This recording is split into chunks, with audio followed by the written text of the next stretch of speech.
Hello दोस्तों, राधे कृष्णा। मेरे YouTube channel my food taste में आप सभी का बहुत बहुत स्वागत है। आज हम आप सबके लिए लाए हैं 3 कच्चे आलूओं से कुरकुरा नाश्ता। इसे आप बहुत ही फटाफट बना सकते हैं। जब कभी आपके घर में अचानक गेस्ट आ जाएं और नाश्ता कराने के लिए कुछ भी ना हो, तो इस नाश्ते को बनाकर आप अपने दोस्तों को या फ्रेंड्स को सर्व कर सकते हैं। ये घर के रखे बेसिक सामान से आसानी से बनाया जा सकता है। तो आइए चलिए, इसके लिए हम यहाँ पर 3 आलूओं को ले लेते हैं।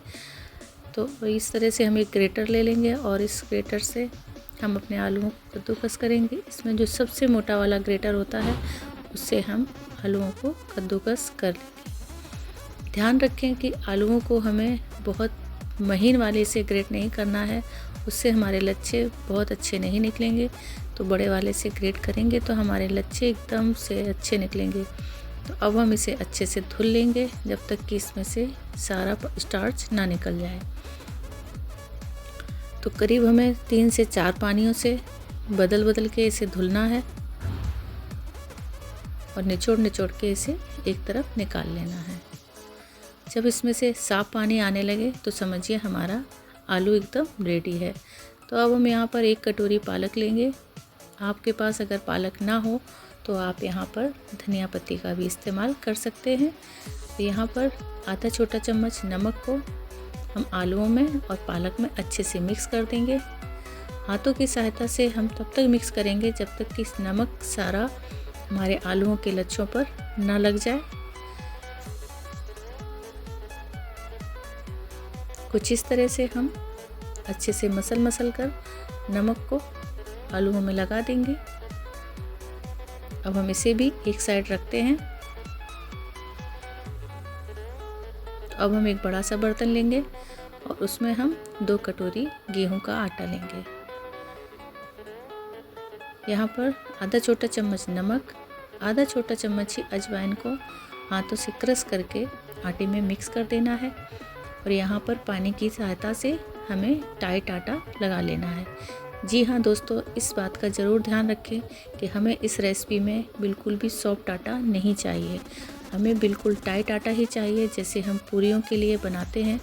अगर आपसे उससे भी ज़्यादा टाइट मर जाए तो आप उससे भी टाइट बना सकते हैं, लेकिन सॉफ्ट आटा बिल्कुल भी नहीं चाहिए। तो अब हम आलूओं की तरफ चलते हैं। तो आलूओं ने नमक डाल के जब हमने मिक्स किया था तो उसने बहुत सारा पानी रिलीज़ कर दिया है। तो अब हम कुछ इस तरह से पानी को निचोड़ते जाएंगे और अपने आलूओं को कलेक्ट कर लेंगे।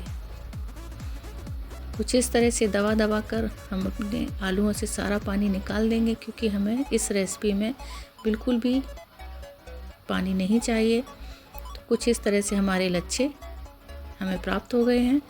तो देखिए, हमारे लच्छे को हम अच्छे से खोल देंगे तो उसमें कुछ हम मसाले ऐड करेंगे, जैसे कि बारीक कटा हुआ प्याज, बारीक कटी हुई हरी मिर्च, बारीक कटा हरा धनिया, चाट मसाला, गरम मसाला। इन सब को हमें अच्छे से मिक्स कर लेना है।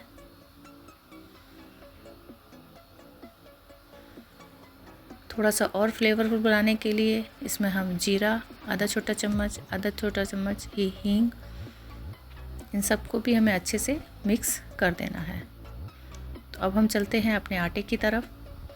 आटे को हम अच्छे से चिकना कर लेंगे। कुछ इस तरह से हम आटे को चिकना करते जाएंगे और मसलते जाएंगे। जब आटा हमारा अच्छे से चिकना हो जाए तो उसे हम आधे पार्ट में डिवाइड कर देंगे और जो बचा हुआ आटा है उसे भी हम और अच्छे से चिकना कर लेंगे।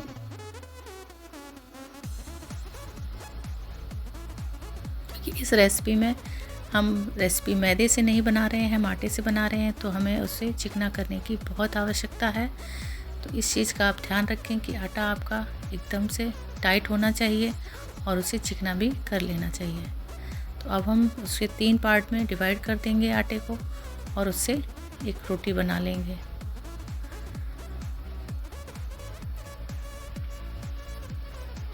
तो सूखा आटा लगाते हुए हम एक रोटी तैयार कर लेंगे।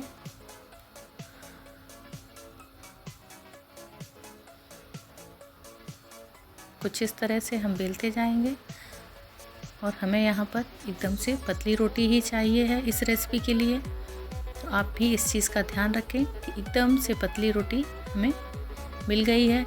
हम पतली रोटी बनाएंगे तभी हमारी रेसिपी उतनी ही टेस्टी और कुरकुरी बनेगी। तो हमने कुछ इस तरह से 3 रोटियां बना ली हैं। एक रोटी कुछ ज़्यादा बड़ी है और 2 रोटियां हमने थोड़ी सी छोटी छोटी बनाई हुई हैं। तो अब हमने जो आलू का मसाला तैयार करके रखा था उसे हम एक रोटी पर फैला देते हैं। कुछ इस तरह से किनारों को छोड़ देना है। तो अब हम फिर से एक रोटी लेंगे और उसे भी हम ऊपर से फैला देंगे और हाथों से, हल्के हाथों से उसे दबा देंगे जिससे कि मसाला हमारे रोटियों पे अच्छे से लग जाए। तो अब हम सेम प्रोसेस दूसरी रोटी पर भी करेंगे। तो हम जो बचा हुआ आलू है उसे हम रोटी पर फैला देंगे और जो हमारी एक रोटी अभी बची हुई थी उसे हम ऊपर से फिर से ढक देंगे। तो हम किनारों पे हल्का सा पानी लगा देंगे जिससे कि ये तलते वक्त खुले ना।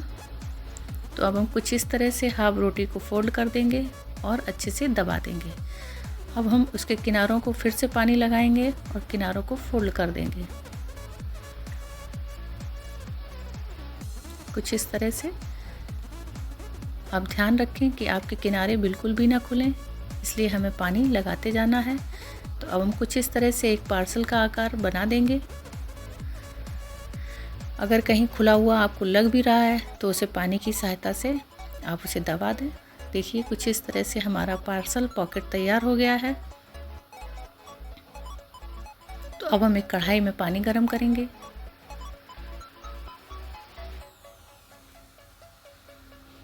जब तक हमारा पानी गर्म होता है तब तक हम एक प्लेट में हल्का सा तेल लगा लेंगे।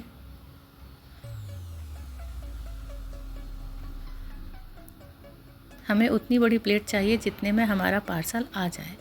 तो इस चीज़ का हमें ध्यान रखना है कि पार्सल वाली प्लेट छोटी ना हो, बराबर बड़ी होनी चाहिए। तो अब हमारा पानी अच्छे से गर्म हो गया है। तो अब हम उसमें कुछ इस तरह से एक स्टैंड रख देंगे और पार्सल वाली प्लेट को भी हम इसमें रख के स्टीम कर लेंगे। हम 10 मिनट बाद अपनी प्लेट को देखेंगे। 10 मिनट बाद हमने चेक किया तो हमारा पार्सल एकदम से अच्छे से पक गया है। तो अब हम इसे बाहर निकाल लेंगे और ठंडा होने के लिए रख देते हैं। जब तक हमारा पार्सल ठंडा होता है तब तक हम इसके लिए एक स्लरी तैयार कर लेते हैं। तो अब हम उसमें 2 चम्मच गेहूं का आटा, आधा छोटा चम्मच कलौंजी, आधा छोटा चम्मच लाल मिर्च कुटी हुई। अब हम थोड़ा थोड़ा पानी डालते हुए इसके एक गाढ़ा घोल तैयार कर लेंगे। ये घोल बहुत ज़्यादा पतला भी नहीं रखना है और बहुत ज़्यादा गाढ़ा भी नहीं रखना है।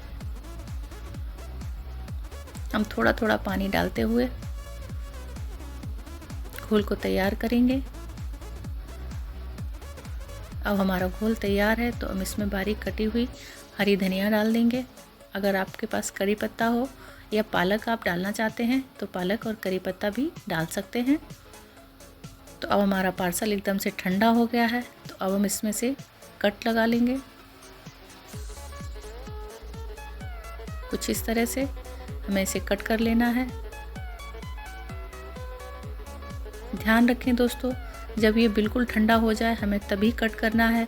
अगर हम गर्म में करेंगे तो इसका साइज बिगड़ सकता है। तो हम इस तरह से इन्हें प्लेट में अरेंज कर लेंगे। ये काम हमें थोड़ा सावधानी पूर्वक करना है क्योंकि बीच बीच में आलू की स्टफिंग चिपक भी रही होती है। तो इस चीज़ का ध्यान रखें, इससे हमारा शेप बिगड़ सकता है। तो अब हमारी स्लरी भी तैयार है और हमने कढ़ाई में तेल गरम करने के लिए भी रख दिया है। तो अब हम एक पीस उठाएंगे और स्लरी में डुबो के उसका एक्स्ट्रा स्लरी है उसे हटा देंगे और एक एक करते हुए हम इनको कढ़ाई में डालते जाएंगे।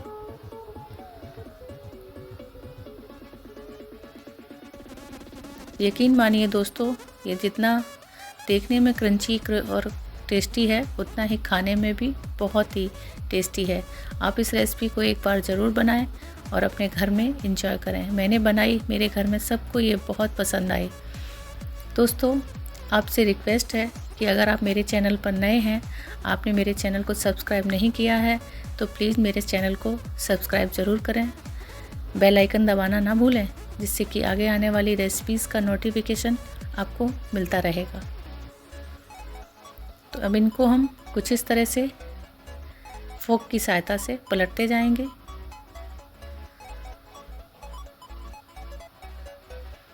हम इनको चारों तरफ सुनहरा होने तक सेक लेंगे,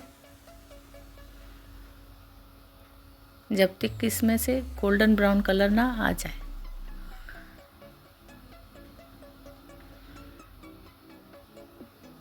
आपने ब्रेड के नाश्ते तो बहुत बनाए होंगे, एक बार इस तरह से नाश्ता बनाएंगे तो आपके घर में सबको बेहद ही पसंद आने वाला है। ये बहुत ही शानदार रेसिपी है, तो आप भी अपने घर पर इस रेसिपी को ज़रूर बनाएं और इन्जॉय करें। तो अब हमारा ये एक बैच बन गया है, तो अब हम इसे बाहर निकाल लेते हैं। लीजिए, तैयार है आपके लिए हेल्दी, टेस्टी और कुरकुरा नाश्ता। क्योंकि अब हमारे घर में बच्चे पालक नहीं खाते हैं, तो ये पालक खिलाने का भी एक नया तरीका है बच्चों को ये पसंद भी आने वाला है। तो इस रेसिपी को आप अपने घर में, पार्टी में ज़रूर से एंजॉय करें। ये जितना देखने में आसान है उतना ही बहुत ही कुरकुरा और टेस्टी नाश्ता है।